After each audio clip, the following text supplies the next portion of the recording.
दास नूं विशा दिता गया गुरु हरकृष्ण महाराज जी का जीवन ते उन्हां दी विचार।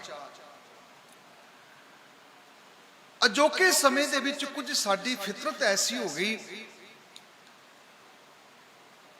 ए तुहाडे तो पौंटा साहब किन्नी क दूर है। कलगीधर पातशाह जी ने 52 कवि अपने कोल रखे हुए सन ते संगत विच मैं अज किसी नूं सवाल कर लवां कि अज मेरे पंथ दे कोल कोई 10 कवियां दे नां ही दस देवो ते सानू 10 कवियां दे नां दा नहीं पता। आखो सतनाम श्री। क्योंकि कलगीधर पातशाह जी कोल 52 कवि हुंदे सी ते आपां कवियां नूं संभाल ही नहीं सके। मेरा बापू 52 कवियां नूं संभालदा सी, अज सारे पंथ कोल 52 कवि नहीं है। आखो सतनाम श्री। वो भी खत्म हो गया। ढाडी प्रथा सी, वो पिंडां विच चलदी है, शहरां विच नहीं सुनदे। उस तो बाद गुरु दा इतिहास, गुरु दी विचार संगतां तक पहुंचानी ये काम सी प्रचारकां दा।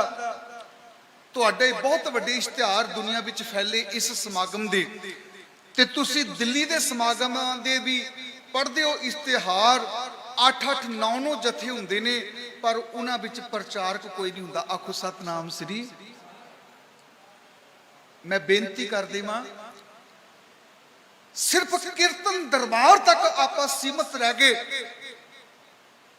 ओ गुरु महाराज जी का इतिहास जे अज कोई प्रचारक स्टेज ते बैठ के हरि सिंह नलूए की गल नहीं सुनावेगा ते साडे बच्चियां दे विचों हरि सिंह नलूए वर्गे कदों पैदा होंगे? ध्यान दें। अज साडियां बच्चियां नूं कोई गल माई भागो दी नहीं करावेगा। मैं हैरान हो जाना, साडी मत साडी समझ दे जे महाराजे की गल करनी होवे ते सानू 200-250 साल पिछे जाना पैंदा जी। महाराजा रणजीत सिंह होया सी, असी 250 साल विच कोई महाराजा ही नहीं पैदा कर सके। जे बच्चियां दी शुरवीरता की गल करनी होवे, साडियां बच्चियां चढ़दी कला वालियां ने ते तुहानू 300 साल पिछे जाना पैंदा। माई भागो की गल करनी पैंदी, उस तो बाद असीं कोई माई भागो पैदा ही नहीं कर सकते। क्यों? ये क्यों साडे नाल होया? क्योंकि असी, मैं एक सवाल करना चाहना, मैनूं माफ कर देना। गुरु हरकृष्ण महाराज जी दे पावन प्रकाश पुरब मना रहे हाँ ते जे मैं पुछ लवां फतेहपुर सिकरी दे किले किन बनवाए सी, तुसी सारे दस देवोगे भी वो नगर किन बसाया सी, की कुछ कीता सी। जे मैं लाल किले की गल आखां किसने बनवाया, तुसी सारे दस देवोगे।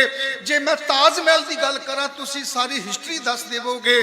ते जे मैं सारी संगत कोल पुछ लवां धन धन गुरु हरकृष्ण महाराज जी के नां ते भी एक किला बनिया सी और अज भी वो किला है, ते वो किला किथे है? तो मैनू माफ कर देना, 90% नहीं तो 99% तो मैं कह ही सकता सानू पता नहीं है। गुरु हरकृष्ण महाराज जी का इको एक किला, गुरु हरकृष्ण महाराज सच्चे पातशाह का इको एक किला, जेड़ा वो किला अज भी मजबूत है, अज भी ओदियां दीवारां मजबूत ने और अज भी उस बिल्डिंग नूं वरत्या जा रहा है। असीं तो गुरु महाराज दी निशानियां तक ही नहीं संभाल सके, उन्होंने संबंधित सानू यादगारां दा नहीं पता है। खैबर पख्तूनवा पाकिस्तान की धरती, 4 सूबे च पाकिस्तान वंडिया गया है। पंजाब, सिंध, खैबर पख्तूनवा, ये 4 सूबे जो पाकिस्तान वंडिया गया, जदों हजारे का गवर्नर बन के हरि सिंह नलूआ उस इलाके विच गया, फ्रंटियर के इलाके विच गया, उन्होंने जेड़े किले बनाने शुरू किए, सब तो पहला जिहड़ा उन्होंने किला बनवाया सी, उस किले का नाम उन्होंने गुरु हरकृष्ण गढ़ रखा सी। उस किले का नाम ते अज भी पाकिस्तान दी पुलिस जिहड़ी है उस किले दे विच रहिंदी है जिहड़ा गुरु हरकृष्ण महाराज जी दे नाम ते रखिया गया। ते मैं एक बेनती कर देवां, सानू देहरादून दा पता होवेगा किन वसाया, सानू दिल्ली दा पता होवेगा, सानू आगरे दा पता होवेगा, पर साडा ओ महान सुरबीर जोधा जिहड़ा 46 साल दी उम्र दे विच ही एडा वड्डा इतिहास बना के चला गया, उस हरी सिंह नलूए दे नां दे उत्ते एक पूरा जिला वसिया होया जिन्हों अज हरीपुर कहा जाता, जिहदी आबादी जिहड़ी है लखां दे विच है, पर साडे बच्चों नूं उहदे बारे कुछ भी नहीं पता, कुछ भी नहीं पता, क्योंकि शाहां सुरत गवाइयां रंग तमाशे चाहे, बाबर बानी फिर गई कोयर ना रोटी खाए। ते महाराज ने कह दिता अगो दे जे चेती है ता कायत मिले सजाए। कहंदे किते ऐसा ना होवे कि धन जोबन दोए बैरी होए जिनी रखे रंग लाए। कहंदे उस वेले जदों बाबर बानी फिरी सी, बाबर दा हुक्म चलिया ते सैदपुर दे जेड़े लोग सी सिर्फ दो गल्लां ही जानदे सी, औरतां रूप ते मान करदियां सी, बंदे पैसे ते मान करदे सी। आखो सतनाम श्री। औरतां सिर्फ तो सिर्फ अपने रूप ते मान करदियां सी, बंदे सिर्फ पैसे ते मान करदे सी। ते गुरु नानक पातशाह जी कह दिता धन जोबन दोए वैरी होए जिनी रखे रंग लाए। गुरु हरकृष्ण महाराज सच्चे पातशाह जी जिन्हां ने साडे ते इन्नियां बख्शिशां कीतियां, उन्हां दा जीवन शरीरक जीवन जिहड़ा है वो भावें 8 साल की उम्र हुई होवे, पर मेरे सतगुरां ने 8 सालां दे विच ही एडियां वड्डियां बख्शिशां साडी झोली विच पा दित्तियां। मेरे बाला प्रीतम जी ने इन्नी रहमत वरता दित्ती, इन्नियां बख्शिशां साडी झोली विच पा दित्तियां। ऐसे गुरु धन गुरु हरकृष्ण महाराज जी दे तुसीं पावन प्रकाश पुरब मनांदे पए हो। ते भाई गुरदास जी आखदे ने कुर्बानी तिन्हां गुरसिखां पाए भगत गुरपुरब करंदे। कहंदा मैं कुर्बान जावां उन्हां सिखां तो जेड़े प्रेमा भगती विच बैठ के अपने मालक दे पुरब मनांदे ने, अपने गुरुआं नूं याद रखदे ने। और तुसीं धनता दे योग धन गुरु हरकृष्ण महाराज सच्चे पातशाह जी उन्हां दी वंशावली देखिए।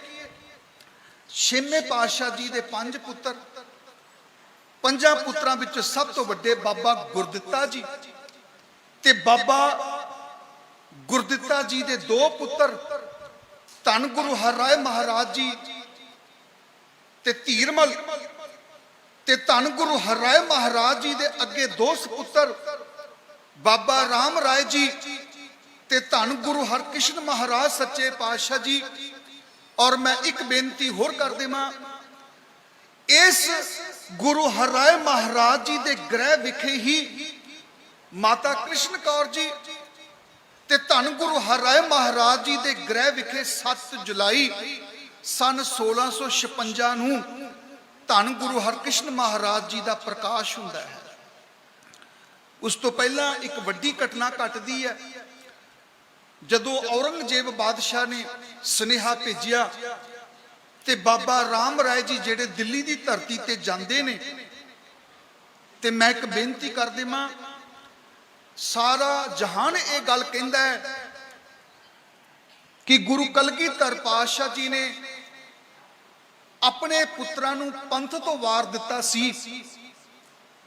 कलगीधर पातशाह ने अपने पुत्रां नूं पंथ तो वारिया, पर अज मैं बड़े मान दे नाल ये गल कह देवां, जे 10वें पातशाह ने अपने पुत्रां नूं पंथ तो वारिया ते धन गुरु हरराय महाराज जी ने अपने पुत्र नूं श्री ग्रंथ तो वारिया है।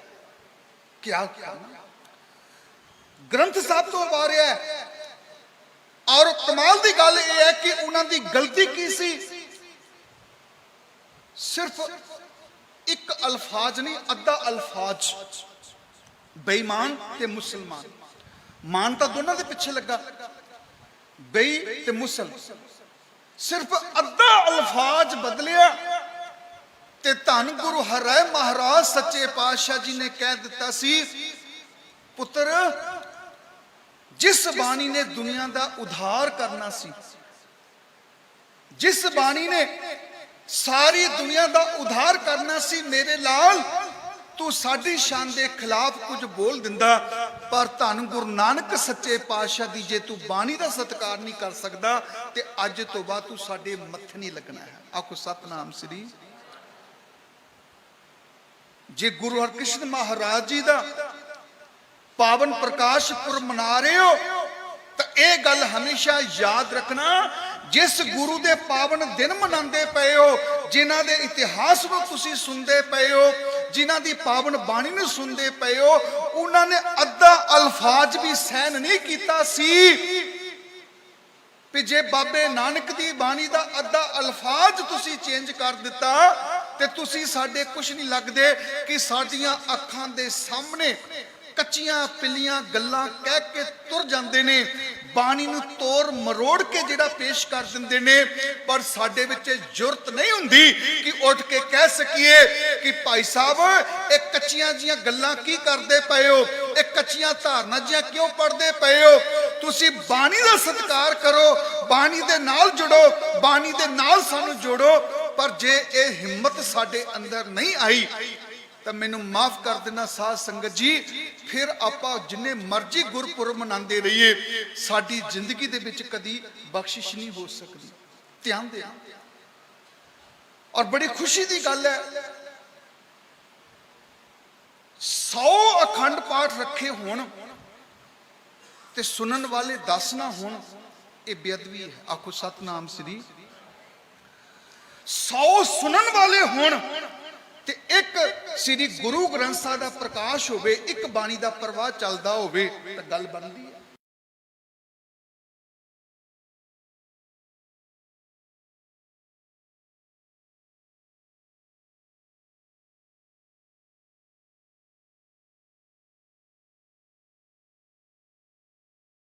ऐसियां गल्लां दे विच जोड़ना तां असीं गुरु दे शब्द दे नाल सी, पर सानू बाहर दी दिख दे नाल ही जोड़ दिता गया। आखो सतनाम श्री। सानू बाहर दिख ना जोड़ दिता। गुरु ग्रंथ साहिब सच्चे पातशाह दी पावन बाणी दा सत्कार गुरु हरराय महाराज जी ने जो सानू दसिया, और सच करके जानियो गुरु हरराय महाराज जी तो बाद गुरु हरकृष्ण महाराज जी ने भी किड्डे साडे लई पूरने पाए हैं। 8 सालां दा जीवन कीरतपुर साहब की धरती ते परशुराम पहुंचया। ये परशुराम कौन सी? मिर्जा राजा जय सिंह ने भेजिया सी। मिर्जा राजा जय सिंह वो है जिहदे नां ते जयपुर वसिया होया है। आखो सतनाम श्री। मिर्जा राजा जय सिंह दे पिता दा नाम सी महा सिंह, ते महा सिंह दे पिता दा नाम सी बाहू सिंह। ते तुसी हैरान हो जाओगे, अज पूरा हिंदुस्तान गुरु ग्रंथ साहिब जी दे चरणा च आके सिजदा कर सकदा, पर साडी बदकिस्मती ये है कि असी अज तक इतिहास की वो खोज ही नहीं की कि गुरु हरकृष्ण महाराज गुरु हरगोबिंद पातशाह ने जिहड़े 52 राजे ग्वालियर के किले विच छुड़वाए सी, वो 52 राजे किहड़े सन? ध्यान देना, वो 52 राजे किहड़े सन? उन्हां 52 राजियां विचों कुछ 22 धर दे राजे सन ते कुछ ये जयपुर वाले इलाके दियां रियासतां दे राजे सन। ते धन साहिब श्री गुरु हरगोबिंद पातशाह जी ने जेड़े ओ 52 रियासतां दे राजे छडवाए। ते ख्याल करना, मिर्जा राजा जय सिंह एवं गुरु घर का श्रद्धालु नहीं बन गया सी, एदे बुजुर्गां विचों भी एक राजा जेड़ा उस ग्वालियर दे किले विच कैद सी। आखो सतनाम श्री। दूसरा राजा बरेली दे कोल पीलीभीत नां दा शहर पैंदा, पीलीभीत दा राजा बाज बहादुर सिंह जिन्हों धन गुरु हरगोबिंद पातशाह जी ने उस ग्वालियर के किले में छुड़वाया सी। तीसरा राजा अजमेर चंद, ओदा बापू भीम चंद, भीम चंद का बापू है दीप चंद। ते राजा दीप चंद नूं जेड़ा सी ओनू भी ग्वालियर के किले विचों धन साहिब श्री हरगोबिंद पातशाह ने छुड़वाया सी। एक किड्डा वड्डा साडा इतिहास है। सिर्फ 3-4 राजियां की जानकारी मिलती है, पर जे 52 राजियां की जानकारी इकट्ठी की जाए तो मैं समझदा हाँ कि अज सारा हिंदुस्तान जिहड़ा है वो धन गुरु हरगोबिंद पातशाह के चरणों में झुक सकता है। ਪਰ ਇਹ ਮੁਹਤਾਜ ਹੈ ਖੋਜ ਦਾ, ਅਸੀਂ ਉਹ ਚੀਜ਼ ਤੇ ਖੋਜ ਨਹੀਂ ਕਰ ਸਕੇ। ਧੰਨ ਸਾਹਿਬ ਸ੍ਰੀ ਗੁਰੂ ਹਰਕ੍ਰਿਸ਼ਨ ਸੱਚੇ ਪਾਤਸ਼ਾਹ ਜੀ ਕੀਰਤਪੁਰ ਸਾਹਿਬ ਦੀ ਪਾਵਨ ਧਰਤੀ ਤੇ ਗੁਰੂ ਹਰਿਰਾਏ ਮਹਾਰਾਜ ਸੱਚੇ ਪਾਤਸ਼ਾਹ ਜੀ ਜਿਨ੍ਹਾਂ ਦੀ ਕੁੱਲ 31 ਸਾਲ ਦੀ ਉਮਰ ਹੈ ਜੀ। 1630 ਵਿੱਚ ਪ੍ਰਕਾਸ਼ ਹੁੰਦਾ, 1661 ਦੇ ਵਿੱਚ ਜਿਹੜਾ ਹੈ ਜੋਤੀ ਜੋਤ ਸਮਾਉਂਦੇ ਨੇ। 31 ਸਾਲ ਦੀ ਉਮਰ ਗੁਰੂ ਹਰਿਰਾਏ ਮਹਾਰਾਜ ਜੀ ਦੀ। ਤੇ ਜਦੋਂ ਆਪਣੇ ਪੁੱਤਰ ਨੂੰ ਦਿੱਲੀ ਦੀ ਧਰਤੀ ਤੇ ਭੇਜਿਆ ਤੇ ਦਿੱਲੀ ਦੀ ਧਰਤੀ ਤੇ ਜਾ ਕੇ ਉਹਦੀ ਸਾਂਠ ਗਾਂਠ ਜਿਹੜੀ ਆ ਔਰੰਗਜ਼ੇਬ ਨਾਲ ਹੋ ਜਾਂਦੀ ਹੈ। ਸਾਡੇ 'ਚ ਇੱਕ ਇਹ ਵੀ ਬਦਕਿਸਮਤੀ ਹੈ, ਧਰਮ ਤੇ ਰਾਜਨੀਤੀ ਇਹ ਦੋਨੋਂ ਇਕੱਠੇ ਚੱਲਦੇ ਨੇ, ਪਰ ਦੋਨਾਂ ਵਿੱਚ ਇੱਕ ਫਰਕ ਹੈ। ਰਾਜ ਬਿਨਾ ਨਾ ਧਰਮ ਚਲੇ ਹੈ, ਧਰਮ ਬਿਨਾ ਸਭ ਦਲੇ ਮਲੇ ਹੈ। ਸਾਨੂੰ ਰਾਜ ਵੀ ਚਾਹੀਦਾ ਤੇ ਸਾਨੂੰ ਜਿਹੜਾ ਹੈ ਧਰਮ ਵੀ ਚਾਹੀਦਾ ਹੈ। ਪਰ ਫਰਕ ਕੀ ਹੈ? ਜਿਹੜਾ ਰਾਜ ਹੈ ਉਹ ਪੈਰ ਦੀ ਜੁੱਤੀ ਹੈ, ਜਿਹੜਾ ਧਰਮ ਹੈ ਉਹ ਸਿਰ ਦੀ ਪੱਗ ਹੈ। ਉਹ ਪੱਗ ਹੈ, ਇੰਨਾ ਫਰਕ ਹੈ ਸਿਰ। ਜਦੋਂ ਬਾਬਾ ਰਾਮ ਰਾਏ ਜੀ ਗਏ ਦਿੱਲੀ ਦੀ ਧਰਤੀ ਤੇ ਉੱਥੇ ਜਾ ਕੇ ਉਹਨਾਂ ਨੇ ਔਰੰਗਜ਼ੇਬ ਨੂੰ ਖੁਸ਼ ਕਰ ਦਿੱਤਾ। ਤੇ ਔਰੰਗਜ਼ੇਬ ਦੇ ਨਾਲ ਜੋ ਬਾਬਾ ਰਾਮ ਰਾਏ ਜੀ ਗਏ ਉਹਨਾਂ ਦੇ ਨਾਲ ਗੁਰਬਖਸ਼, ਗੁਰਦਾਸ ਤੇ ਤਾਰਾ 5 ਦੇ ਕਰੀਬ ਮਸੰਦ ਨਾਲ ਜਾਂਦੇ ਨੇ। ਤੇ ਗੁਰਬਖਸ਼ ਵਰਗਿਆਂ ਨੇ ਚੁੱਕਣਾ ਦੇ ਦਿੱਤੀ ਕਿ ਬਾਬਾ ਰਾਮ ਰਾਏ ਜੀ ਬਾਦਸ਼ਾਹ ਨਾਲ ਵਿਗਾੜਨੀ ਨਹੀਂ ਚਾਹੀਦੀ, ਇਹਨਾਂ ਨਾਲ ਬਣਾ ਕੇ ਰੱਖੋ। ਔਰ ਮੈਂ ਇੱਕ ਬੇਨਤੀ ਕਰ ਦੇਵਾਂ, ਔਰੰਗਜ਼ੇਬ ਵਿੱਚ ਲੱਖਾਂ ਐਬ ਹੋਣ, ਭਾਵੇਂ ਉਹ ਗੁਰੂ ਗੋਬਿੰਦ ਸਿੰਘ ਜੀ ਦਾ ਲੱਖ ਦੁਸ਼ਮਣ ਹੋਵੇ, ਪਰ ਉਹਦੀ ਇੱਕ ਖੂਬੀ ਇਹ ਵੀ ਹੈ ਕਿ ਔਰੰਗਜ਼ੇਬ ਭਾਵੇਂ ਦਿੱਲੀ ਦੀ ਧਰਤੀ ਤੇ ਰਹਿੰਦਾ ਹੈ ਪਰ ਉਹਨੂੰ ਗੁਰਬਾਣੀ ਦੇ ਬਾਰੇ ਪੂਰੀ ਜਾਣਕਾਰੀ ਹੈ। ਆਖੋ ਸਤਨਾਮ ਸ੍ਰੀ ਜਾਣਕਾਰੀ ਹੈ। ਔਰ ਸਾਨੂੰ ਅੱਜ ਤੱਕ ਨਹੀਂ ਪਤਾ ਲੱਗ ਸਕਿਆ ਕਿ ਮਿੱਟੀ ਮੁਸਲਮਾਨ ਕੀ ਪੈੜੇ ਪੇ ਘੁਮਿਆਰ ਵਾਲਾ ਪਾਵਨ ਸ਼ਲੋਕ, ਪਾਵਨ ਬਚਨ ਹੈ ਕਿੱਥੇ। ਪਰ ਔਰੰਗਜ਼ੇਬ ਬਾਦਸ਼ਾਹ ਜਿਹਦਾ ਪਾਲਣ ਪੋਸ਼ਣ, ਜਿਹਦੀ ਪੜ੍ਹਾਈ ਸੁਲਤਾਨਪੁਰ ਲੋਧੀ ਦੀ ਧਰਤੀ ਤੇ ਹੋਈ ਸੀ, ਉਹ ਪੰਜਾਬ ਦੀ ਧਰਤੀ ਤੇ ਰਿਹਾ ਸੀ, ਉਹਨੂੰ ਗੁਰਬਾਣੀ ਬਾਰੇ ਗਿਆਨ ਸੀ। ਤੇ ਇਹੀ ਕਾਰਨ ਸੀ ਕਿ ਉਹਨੇ ਗੁਰਬਾਣੀ ਦੇ ਵਿੱਚ ਇੱਕ ਸਵਾਲ ਖੜਾ ਕੀਤਾ। ਮੈਂ ਕਹਿੰਦਾ ਔਰੰਗਜ਼ੇਬ ਵਿੱਚ ਲੱਖਾਂ ਐਬ ਹੋਣ, ਪਰ ਇੱਕ ਗੁਣ ਤਾਂ ਉਹਦੇ ਵਿੱਚ ਸੀ ਕਿ ਉਹਨੂੰ ਗੁਰਬਾਣੀ ਦੀ ਸੋਝੀ ਹੈ, ਗੁਰਬਾਣੀ ਦੀ ਸਮਝ ਹੈ। ਤੇ ਸਾਨੂੰ ਅੱਜ ਗੁਰਬਾਣੀ ਦੀ ਸਮਝ ਨਹੀਂ ਹੈ, ਸਾਨੂੰ ਨਹੀਂ ਪਤਾ ਗੁਰਬਾਣੀ ਦੀ, ਸਾਨੂੰ ਸਮਝ ਨਹੀਂ ਹੈ। ਸਾਡਾ ਕੰਮ ਥੋੜਾ ਗੁਰਬਾਣੀ ਪੜ੍ਹਨਾ। ਭਾਈ ਸਾਹਿਬ ਜੀ ਕਿੰਨੀ ਮੋਖ ਹੈ ਜੀ, 6100 5100 ਮੋਖ ਮਿਲ ਜਾਵੇਗੀ। ਪਾਠ ਆਰੰਭ ਕਰ ਦਿੱਤੇ, ਪਰਿਵਾਰ ਵਾਲੇ ਆਏ, 5 ਪੌੜੀਆਂ ਮਸਾਂ ਬੈਠ ਕੇ ਸੁਣਦੇ ਨੇ। ਉਹਦੇ ਵਿੱਚ ਵੀ ਕਈ ਵਾਰ ਫੋਨ ਆ ਜਾਂਦੇ ਨੇ, ਆਖੋ ਸਤਨਾਮ ਸ੍ਰੀ। 5 ਪੌੜੀਆਂ ਨਹੀਂ ਸੁਣਦੇ, ਕੜਾਹ ਪ੍ਰਸ਼ਾਦ ਦੀ ਦੇਗ ਲਈ ਚਲੇ ਗਏ। ਕੱਲ ਨੂੰ ਮੱਧ ਆਵੇਗਾ, ਪਰਸੋਂ ਭੋਗ ਕਿੰਨੇ ਵਜੇ ਹੈ ਜੀ, 10 ਵਜੇ ਭੋਗ ਪੈਣਗੇ। ਤੇ ਫੋਨ ਕਰ ਕਰਕੇ ਸੱਦਣਾ ਪੈਂਦਾ, ਜੀ ਆ ਜਾਓ, 9ਵੇਂ ਪਾਤਸ਼ਾਹ ਦੇ ਸ਼ਲੋਕ ਸ਼ੁਰੂ ਹੋ ਚੁੱਕੇ ਨੇ, ਆ ਜਾਓ ਆ ਜਾਓ। ਤੇ ਘਰ ਵਾਲੇ ਕਹਿੰਦੇ ਜੀ ਬਸ ਤੁਰਨ ਲੱਗੇ ਆ, ਸਾਡਾ ਸ਼ੈਂਕੀ ਅਜੇ ਬਾਥਰੂਮ ਦੇ ਵਿੱਚ ਵੜਿਆ ਹੋਇਆ, ਉਹ ਨਿਕਲੇਗਾ ਤਾਂ ਫੇਰ ਆਵਾਂਗੇ। ਆਖੋ ਸਤਨਾਮ ਸ੍ਰੀ। ਇਹ ਸਤਿਕਾਰ ਅਸੀਂ ਕਰਦੇ ਪਏ ਆ, ਇਹ ਸਤਿਕਾਰ ਅਸੀਂ ਕਰਦੇ ਪਏ ਆ ਵੀ ਸਾਡਾ ਮੁੰਡਾ ਤੇ ਬਾਥਰੂਮ 'ਚ ਜੇ ਵੜਿਆ ਹੋਇਆ, ਅੱਜ ਉਹਨੂੰ ਤਿਆਰ ਹੋ ਲੈਣ ਤੋਂ ਭਾਈ ਸਾਹਿਬ ਜੀ ਹੌਲੀ ਹੌਲੀ ਕਰੋ। ਹੁਣ ਸੱਚ ਕਰਕੇ ਜਾਣਿਓ, ਇੱਕ ਪਾਸੇ ਆਪਣਾ ਗੁਰੂ ਵੀ ਕਹਿੰਦੇ ਆ, ਤੇ ਗੁਰੂ ਤਾਂ ਉਹ ਹੁੰਦਾ ਜਿਹੜਾ ਇੱਕ ਬਚਨ ਆਖੇ ਵੀ ਹਾਂ ਮੈਨੂੰ ਇੱਕ ਸੀਸ ਦੀ ਲੋੜ ਹੈ, ਤੇ 5 ਸੀਸ ਗੁਰੂ ਦੇ ਸਾਹਮਣੇ ਹੋ ਜਾਣ। ਤੇ ਅੱਜ ਅਸੀਂ ਸੱਚ ਕਰਕੇ ਜਾਣਿਓ ਗੁਰੂ ਦੇ ਸਿੱਖ ਵੀ ਅਖਵਾਉਂਦੇ ਆ, ਗ੍ਰੰਥ ਸਾਹਿਬ ਜੀ ਨੂੰ ਗੁਰੂ ਵੀ ਮੰਨਦੇ ਆ, ਪਰ ਗੁਰੂ ਦੀ ਮੰਨਦੇ ਕੋਈ ਨਹੀਂ ਹੈ। ਆਖੋ ਸਤਨਾਮ ਸ੍ਰੀ। ਨਹੀਂ ਮੰਨਦੇ, ਇਹ ਸਾਡੀ ਬਦਕਿਸਮਤੀ ਹੈ। ਗੁਰੂ ਦਾ ਇੰਤਜ਼ਾਰ ਤਾਂ ਅਸੀਂ ਕਰਨਾ ਹੈ, ਗੁਰੂ ਸਾਡਾ ਇੰਤਜ਼ਾਰ ਕਰਦਾ ਪਿਆ ਕਿ ਭਾਈ ਸਾਹਿਬ ਜੀ 9ਵੇਂ ਪਾਤਸ਼ਾਹ ਦੇ ਸ਼ਲੋਕ ਤੁਸੀਂ ਹੌਲੀ ਹੌਲੀ ਕਰੋ, ਅਜੇ ਸਾਡਾ ਮੁੰਡਾ ਵਾਸ਼ਰੂਮ 'ਚ ਹੀ ਵੜਿਆ ਹੋਇਆ, ਉਹ ਨਿਕਲ ਬਾਹਰੋਂ, ਜਲਦੀ ਚਲੀਏ ਗੁਰਦੁਆਰੇ ਜਾਣਾ ਹੈ ਨਹੀਂ ਤਾਂ ਭੋਗ ਪੈ ਜਾਵੇਗਾ। ਸੱਚ ਕਰਕੇ ਜਾਣਿਓ ਕਿ ਇਹ ਸਾਡੇ ਜੀਵਨ 'ਚ ਨਹੀਂ ਹੋ ਰਿਹਾ। ਕਿਸੇ ਬੱਚੇ ਦਾ ਸ਼ਗਨ ਪਾਣਾ ਹੋਵੇ, ਕੁੜੀ ਦੇ ਸ਼ਗਨ ਵਾਲੇ ਆ ਰਹੇ ਆ ਜੀ, ਮੁੰਡੇ ਦੇ ਸ਼ਗਨ ਵਾਲੇ ਆ ਰਹੇ ਆ, 2-2 ਘੰਟੇ 2.5 ਘੰਟੇ ਤੱਕ ਗੁਰੂ ਕੇ ਕੀਰਤਨੀਆਂ ਨੂੰ ਸਿਰਫ ਇਸ ਕਰਕੇ ਕੀਰਤਨ ਕਰਾਇਆ ਜਾਂਦਾ। ਦੇਖੋ ਜੇ ਕੋਈ ਸੁਣਨ ਵਾਲਾ ਸਰੋਤਾ ਭਾਵੇਂ ਤੁਸੀਂ 4 ਘੰਟੇ ਕੀਰਤਨ ਕਰਾਓ, ਪਰਵਾਹ ਕੋਈ ਨਹੀਂ। ਜੇ ਸਿਰਫ ਮੁੰਡੇ ਵਾਲੇ ਦਾ ਇੰਤਜ਼ਾਰ ਕਰਦੇ ਪਏ ਜਾਂ ਕੁੜੀ ਵਾਲੇ ਦਾ ਇੰਤਜ਼ਾਰ ਕਰਦੇ ਪਏ ਕਿ ਭਾਈ ਸਾਹਿਬ ਜੀ 2 ਸ਼ਬਦ ਹੋਰ ਲਾਓ, 2 ਸ਼ਬਦ ਹੋਰ ਲਾਓ, ਸੱਚ ਕਰਕੇ ਜਾਣਿਓ ਸਾਡੇ ਤੋਂ ਵੱਡਾ ਗੁਨਾਹਗਾਰ ਕੋਈ ਨਹੀਂ ਹੈ। ਆਖੋ ਸਤਨਾਮ ਸ੍ਰੀ।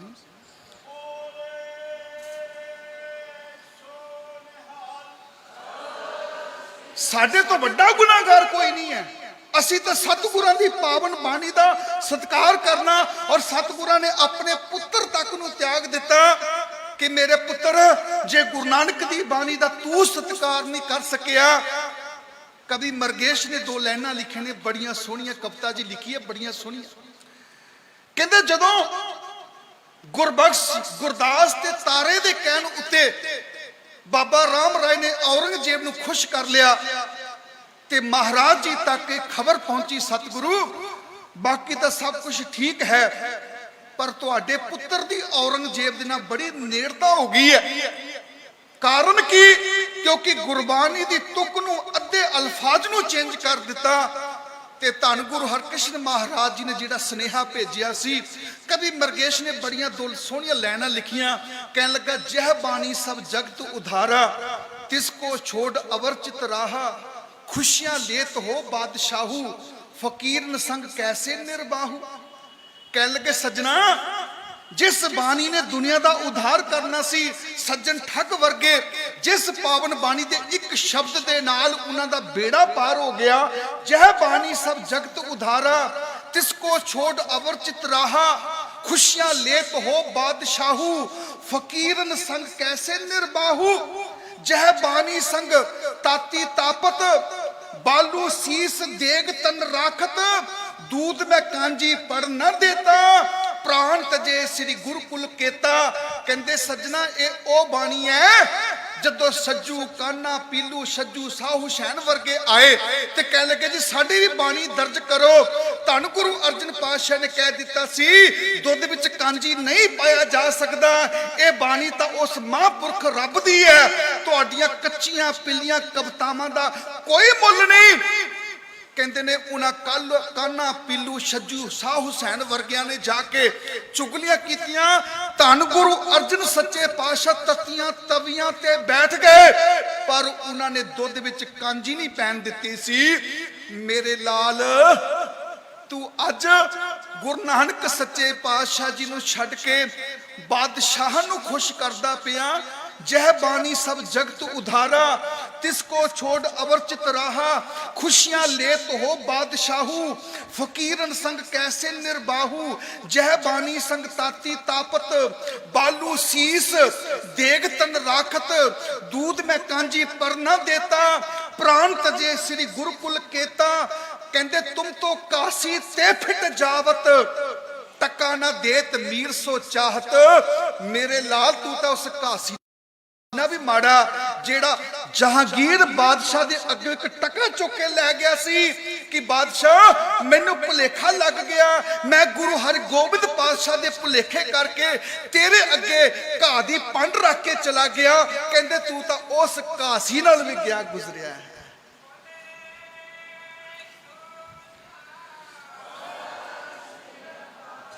धन साहब श्री गुरु हरराय महाराज सच्चे पातशाह ने बाबा राम राय नूं किनारे करके ते अपने पुत्र धन गुरु हरकृष्ण महाराज नूं गुरगद्दी ते बिठा दिता।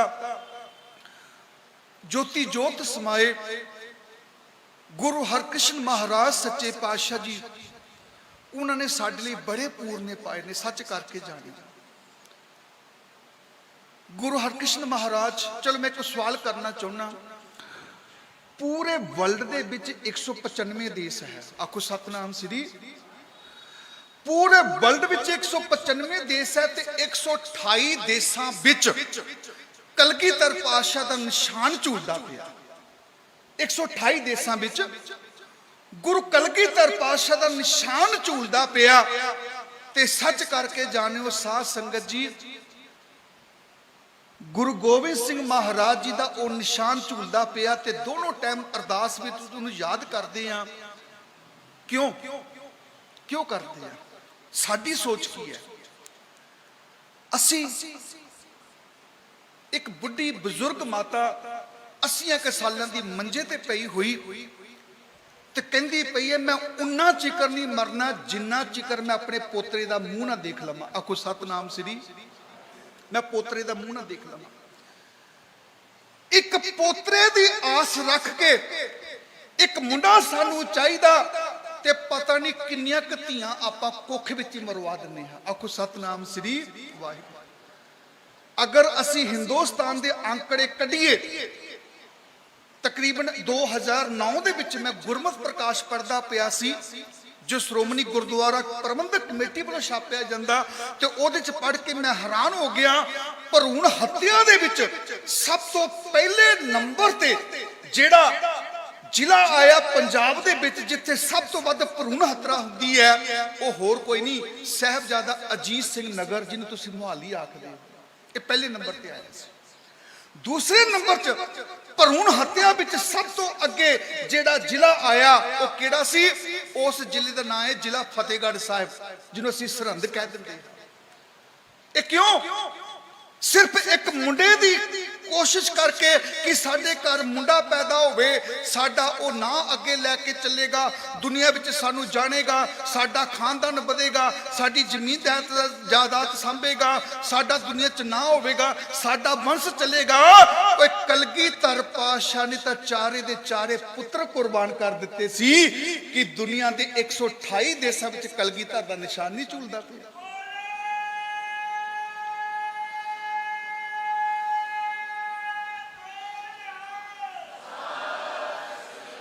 ਦੁਨੀਆ ਦੇ 128 ਦੇਸ਼ਾਂ ਵਿੱਚ ਕਲਗੀਧਰ ਪਾਤਸ਼ਾਹ ਦਾ ਨਿਸ਼ਾਨ ਝੂਲਦਾ ਪਿਆ। ਉਹਨ ਤਾਂ ਚਾਰੇ ਦੇ ਚਾਰੇ ਪੁੱਤਰ ਕੁਰਬਾਨ ਕਰ ਦਿੱਤੇ ਸੀ। ਐ ਗੁਰੂ ਦੇ ਸਿੱਖਾਂ, ਜੇ ਗੁਰੂ ਹਰਕ੍ਰਿਸ਼ਨ ਮਹਾਰਾਜ ਸੱਚੇ ਪਾਤਸ਼ਾਹ ਦਾ ਅੱਜ ਤੂੰ ਪਾਵਨ ਪ੍ਰਕਾਸ਼ ਪੁਰਬ ਮਨਾਉਂਦਾ ਪਿਆ, ਤੇ ਮੈਂ ਮਾਤਾਵਾਂ ਦੇ ਚਰਨਾਂ 'ਚ ਬੇਨਤੀ ਕਰਾਂ, ਧੀਆਂ ਨੂੰ ਕੁੱਖ ਵਿੱਚ ਮਾਰਨ ਦਾ ਸਭ ਤੋਂ ਵੱਧ ਹੱਥ ਜੇ ਹੈ ਤਾਂ ਉਹ ਸੱਸਾਂ ਦਾ ਹੈ, ਹੋਰ ਕਿਸੇ ਦਾ ਨਹੀਂ। ਆਖੋ ਸਤਨਾਮ ਸ੍ਰੀ। ਉਹ ਮਜਬੂਰ ਕਰ ਦਿੰਦਾ। ਤੇ ਗੁਰੂ ਹਰਕ੍ਰਿਸ਼ਨ ਮਹਾਰਾਜ ਜੀ ਇਸ ਬਾਰੇ ਕੀ ਆਖਦੇ ਨੇ? ਰੋਪੜ ਦਾ ਸ਼ਾਹੂਕਾਰ ਰਾਜਾ ਰਾਮ ਬੜਾ ਅਮੀਰ ਸੀ, ਬੜਾ ਅਮੀਰ। ਅੱਜ ਥਾਲ ਭਰ ਕੇ ਮਾਨਕ ਮੋਤੀਆਂ ਦਾ ਧੰਨ ਗੁਰੂ ਸਾਹਿਬ ਸ੍ਰੀ ਗੁਰੂ ਹਰਕ੍ਰਿਸ਼ਨ ਮਹਾਰਾਜ ਸੱਚੇ ਪਾਤਸ਼ਾਹ ਦੇ ਕੋਲ ਲੈ ਕੇ ਆਇਆ। ਕੋਈ ਗੁਰੂ ਦੇ ਚਰਨਾਂ 'ਚ 1 ਪੈਸਾ ਰੱਖਦਾ ਪਿਆ, ਕੋਈ 2 ਪੈਸੇ ਰੱਖਦਾ ਪਿਆ, ਕੋਈ ਟਕਾ ਰੱਖਦਾ ਪਿਆ, ਕੋਈ ਧੇਲਾ ਰੱਖਦਾ ਪਿਆ। ਗੁਰੂ ਹਰਕ੍ਰਿਸ਼ਨ ਮਹਾਰਾਜ ਸੱਚੇ ਪਾਤਸ਼ਾਹ ਸਾਰਿਆਂ ਦੀਆਂ ਸੁਗਾਤਾਂ ਲੈ ਕੇ, ਸਾਰਿਆਂ ਦੀਆਂ ਭਿਟਾਮਾਂ ਲੈ ਕੇ ਚੁੰਮ ਕੇ ਸੰਭਾਲ ਕੇ ਰੱਖਦੇ ਨੇ। ਪਰ ਜਦੋਂ ਰਾਜਾ ਰਾਮ ਨਾਂ ਦਾ ਸ਼ਾਹੂਕਾਰ ਧੰਨ ਗੁਰੂ ਹਰਕ੍ਰਿਸ਼ਨ ਮਹਾਰਾਜ ਜੀ ਦੇ ਕੋਲ ਲੈ ਕੇ ਮਾਨਕ ਮੋਤੀਆਂ ਦਾ ਹਾਰ ਆਇਆ, ਤੇ ਗੁਰੂ ਹਰਕ੍ਰਿਸ਼ਨ ਮਹਾਰਾਜ ਜੀ ਨੇ ਕਹਿ ਦਿੱਤਾ ਸੀ, ਇਸ ਪਾਪੀ ਨੂੰ ਧੱਕੇ ਮਾਰ ਕੇ ਬਾਹਰ ਕੱਢ ਦੇਵੋ। ਆਖੋ ਸਤਨਾਮ ਸ੍ਰੀ। ਇਸ ਦਰਬਾਰ ਵਿੱਚ ਕੋਈ ਪਾਪੀ ਵੀ ਆ ਜਾਵੇ, ਉਹਨੂੰ ਵੀ ਬਖਸ਼ਿਆ ਜਾ ਸਕਦਾ। ਕੋਈ ਵੱਡੇ ਤੋਂ ਵੱਡਾ ਗੁਨਾਹਗਾਰ ਹੋਵੇ, ਜੋ ਸ਼ਰਨ ਆਵੇ ਤਿਸ ਕੰਠ ਲਾਵੇ, ਇਹ ਬਿਰਧ ਸੁਆਮੀ ਸੰਦਾ। ਤੇ ਸਨ ਗੁਰੂ ਹਰਕ੍ਰਿਸ਼ਨ ਮਹਾਰਾਜ ਜੀ ਨੇ ਕਹਿ ਦਿੱਤਾ, ਇਸ ਪਾਪੀ ਨੂੰ ਧੱਕੇ ਮਾਰ ਕੇ ਬਾਹਰ ਕੱਢ ਦੇਵੋ। ਸਾਰੀ ਸੰਗਤ ਹੈਰਾਨ, ਤੇ ਉਹ ਸੇਠ ਰਾਜਾ ਰਾਮ ਵੀ ਹੈਰਾਨ ਹੋ ਗਿਆ। ਮਾਨਕ ਮੋਤੀਆਂ ਦਾ ਥਾਲ ਅੱਗੇ ਰੱਖ ਕੇ ਕਹਿਣ ਲੱਗਾ, ਮੇਰੇ ਸਤਿਗੁਰਾ, ਮੇਰੇ ਕੋਲ ਕਿਹੜੀ ਗਲਤੀ ਹੋ ਗਈ? ਸਤਿਗੁਰ ਕਹਿਣ ਲੱਗੇ, ਗਲਤੀ ਹੋ ਜਾਵੇ ਤਾਂ ਮਾਫ ਕੀਤੀ ਜਾ ਸਕਦੀ ਹੈ, ਤੂੰ ਤਾਂ ਲੱਖਾਂ ਗੁਨਾਹ ਕੀਤੇ। ਦਾਤੇ ਦੱਸੋ ਮੇਰਾ ਕਿਹੜਾ ਗੁਨਾਹ? ਤੇ ਗੁਰੂ ਹਰਕ੍ਰਿਸ਼ਨ ਮਹਾਰਾਜ ਨੇ ਆਖਿਆ ਸੀ, ਰਾਜਾ ਰਾਮ, ਪੁੱਤ ਦੇ ਮੋਹ ਵਿੱਚ ਪੈ ਕੇ ਸਾਰੀ ਸੰਗਤ ਦੇ ਸਾਹਮਣੇ ਅੱਜ ਦੱਸ ਦੇ, ਪੁੱਤ ਦੇ ਮੋਹ ਵਿੱਚ ਪੈ ਕੇ ਜੰਮਦੀਆਂ ਧੀਆਂ ਦਾ ਕਿੰਨੀਆਂ ਦਾ ਤੂੰ ਕਤਲ ਕੀਤਾ? ਕੀ ਤੂੰ ਦੱਸ ਸਕਦਾ ਹੈ? ਰਾਜਾ ਰਾਮ ਦੇ ਪੈਰਾਂ ਹੇਠ ਜ਼ਮੀਨ ਨਿਕਲ ਗਈ ਸੀ। ਉਹ ਮੇਰੇ ਸਤਿਗੁਰਾਂ, ਅੰਦਰ ਦੀ ਜਾਣਨ ਵਾਲਿਆ, ਮੈਂ ਤਾਂ ਜੰਮਦੀਆਂ ਧੀਆਂ ਦੇ ਗਲਾਂ ਵਿੱਚ ਗੁੱਠੇ ਦੇ ਕੇ ਮਾਰ ਦਿੰਦਾ ਸੀ। ਮੈਂ ਆਪਣੇ ਸ਼ਹਿਰ ਰੋਪੜ ਵਿੱਚ ਕਿਸੇ ਨੂੰ ਖਬਰ ਨਾ ਹੋਣ ਦਿੱਤੀ, ਮੈਂ ਆਂਢ ਗੁਆਂਢ ਵਿੱਚ ਕਿਸੇ ਨੂੰ ਖਬਰ ਨਾ ਹੋਣ ਦਿੱਤੀ। ਉਹ ਮੇਰੇ ਮਾਲਕਾ, ਤੂੰ ਕਿਵੇਂ ਜਾਣਦਾ ਹੈ? ਮੈਨੂੰ ਮਾਫ ਕਰ ਦੇ, ਮੈਨੂੰ ਮਾਫ ਕਰ ਦੇ। ਗੁਰੂ ਹਰਕ੍ਰਿਸ਼ਨ ਮਹਾਰਾਜ ਨੇ ਕਹਿ ਦਿੱਤਾ ਸੀ, ਸੱਜਣਾ, ਧੀਆਂ ਦਾ ਕਾਤਲ ਹੈ ਤੂੰ।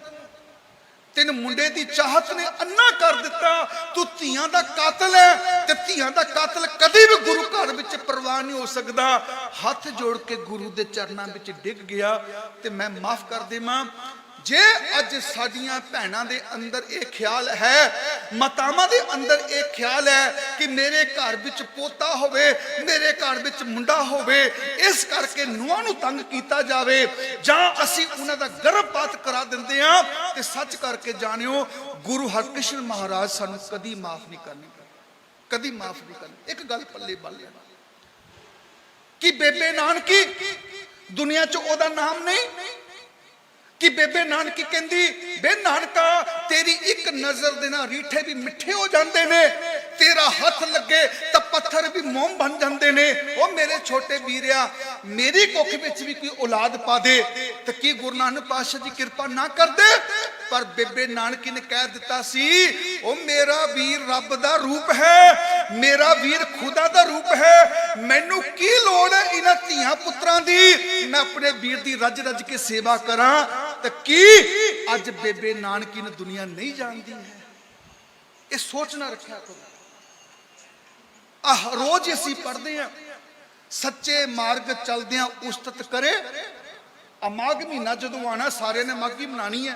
माघ मजन संग साधुआ धूड़ी कर इशनान, हर का नाम ध्याए सुन सबना नो कर दान, जन्म कर्म मल उतरे मनते जाए गुमान, काम क्रोध ना मोही है बिन सह लोभ सुआन, सच्चे मार्ग चलदियां उस्तत करे जहान। तुसी सच दे मार्ग ते चलो, तुसी रब दे मार्ग ते चलो, सच करके जाने तुहाडी उस्तत सारा जहान करेगा। पर जे गुरु तो बेमुख हो गए, सिर्फ दुनियावी मोह प्यार विच फस गए, तो साडे ते कदी भी कृपा नहीं हो सकती। धन गुरु हरकृष्ण महाराज ने सानू पहली सोच ये दिती है कि मानुख की टेक किन्ने क गुटका साहब बिरद हो चुके ने, जिहड़ियां अलमारियां च असीं रखे हुए ने। आखो सतनाम श्री। खास करके सुखमनी साहब दे गुटका साहब सब तो ज्यादा बिरद हुंदे ने गुरु घर विच। पता नहीं किन्ने क पाठ असीं कर ले, किन्ना क जवानी कर लिया, किन्नियां क सुखमनी। सब तो वध सोसाइटियां श्री सुखमनी साहब सोसाइटियां ने सब तो ज्यादा, बीबियां दियां भी भाइयां दियां भी। ते मैं बेनती कर देवां, सुखमनी साहब का एक एक अक्षर अमृत है, पर अज मैं दावे न कह देवां और तुसी सारा सुखमनी साहब ना भी पढ़ो, सिर्फ 2 लाइनें याद कर लो कि मानुख की टेक बिरथी सब जान देवन को, एक भगवान जिसके दिए रहे अघाए बहु न तृष्णा, लागे आए मारे राखे। एक को आप मानुक है किस ना ही हाथ। आ 2 लाइनां जिंदगी च आ जाना, साडा कदी घर च कलेश ही नहीं हो सकता, नहीं हो सकता। साडा समाज च कलेश नहीं हो सकता। असी बंदे दी टेक लेंदे आ, मानुख दी टेक लेंदे, असी अपने गुरु दी टेक नहीं लेंदे। अज सानू स्नेहा आ जांदा, सरदार जी रात नूं पहुंचना फलानी जगह पैलेस किथे है जी, शहर तो 15 किलोमीटर फलाने रोड उत्ते, रात 9 बजे पहुंच जाओ, बच्चे की लोहड़ी मनाई जा रही है, सारा टब्बर तैयार हो जाता, गड्डी भी तैयार हो जाती, तेल पानी भी चेक कर लिया जाता, रात नूं उत्थे पहुंचना, किसे दा सानू फोन आया, सारा सब टब्बर तैयार होके उत्थे पहुंच जाते हैं। ते एक आवाज होर भी आती है अमृत वेले, वो केड़ी आवाज? आवो सिख सतगुर के प्यारियो गावो सच्ची बाणी। दुनिया की आवाज ते सारा टब्बर इकट्ठा होके चला गया। गुरु की आवाज जो नितनेम विच आंदी है, सच करके जानो असी किन्ने के इकट्ठे होंदे हैं, किन्ने के इकट्ठे होंदे हैं। गुरुद्वारे वड्डे बनते जा रहे हैं, संगतां छोटियां होंदियां जा रही हैं, गुरुद्वारे वीरान होंदे जा रहे हैं। और गुरुद्वारे गुरुद्वारे नहीं है, जिन्ने तुसी वड्डे वड्डे गुरुद्वारे आखदे हो ना, वो धर्मशाला बन चुकियां ने। कदी वो धर्मशाल हुंदी सी, घर घर अंदर धर्मशाल, धर्मशाल तो गुरुद्वारे बने। अज गुरुद्वारे तो धर्मशाला क्यों बन गईयां? क्योंकि एक एक गुरुद्वारे च 25-25 30-30 कमरे बना दिते गए, होर कुछ कर दिता गया। किन्ने कमरे चढ़ गए, किन्ना चढ़ गया, किन्ना की होया, बस यही लेखा जोखा किया जा रहा। कदी लेखा ही नहीं किया कि गुरुद्वारा साहब च नौजवान किन्ने का आ रहे हैं। आखो सतनाम श्री। देखो छाती मारो अपने आले दुआले, साडे च किन्ने क नौजवान बैठे ने। ए बुजुर्ग इन्हां दी की मान करदे हो? 10 साल 20 साल 25 साल तक निभा लेंगे। जे बच्चों के संस्कार ही नहीं बने, जे गुरुद्वारे च बच्चे साडे आए ही नहीं, तो मैनू माफ कर देना, इन्हां इमारतों फिर कौन संभालेगा? आखो सतनाम श्री। इन्हां इमारतां नूं कौन संभालेगा? 1978 तो लैके सन 2000 तक 1500 चर्च इंग्लैंड दे बंद हो गए। सिर्फ इस करके बंद हो गए कि उत्थे कोई नौजवान बच्चा जा ही नहीं रहा है। आखो सतनाम श्री। 1500 चर्च इस करके बंद हो गए, कोई बच्चा नहीं जा रहा, कोई नौजवान नहीं जा रहा, कोई गल नहीं, कोई बात नहीं। कहते चर्च सेल कर दिता जाए क्योंकि इत्थे कोई भी नहीं आ रहा। मैनू माफ कर देना साध संगत जी, जे 5.5 साल की उम्र गुरु हरकृष्ण महाराज जी की ते सारे पंथ की अगवाई करते पे ने, औरंगजेब दियां अखां च अखां पा के गल कर सकते ने, तो ओदे पिछे माँ बाप दे ओ संस्कार है, गुरबाणी दा ओ प्यार है, ओ बख्शिशां ने कि 5.5 साल की उम्र विच भी ओ दीन दुनी दे मालक बन के लोकां दी अगवाई कर सकते ने। ते साडे बच्चों नूं जे कोई अज कोई पुछ लवे भी दसो अज किहदा गुरपुरब है, बड़ी गर्मी पै रही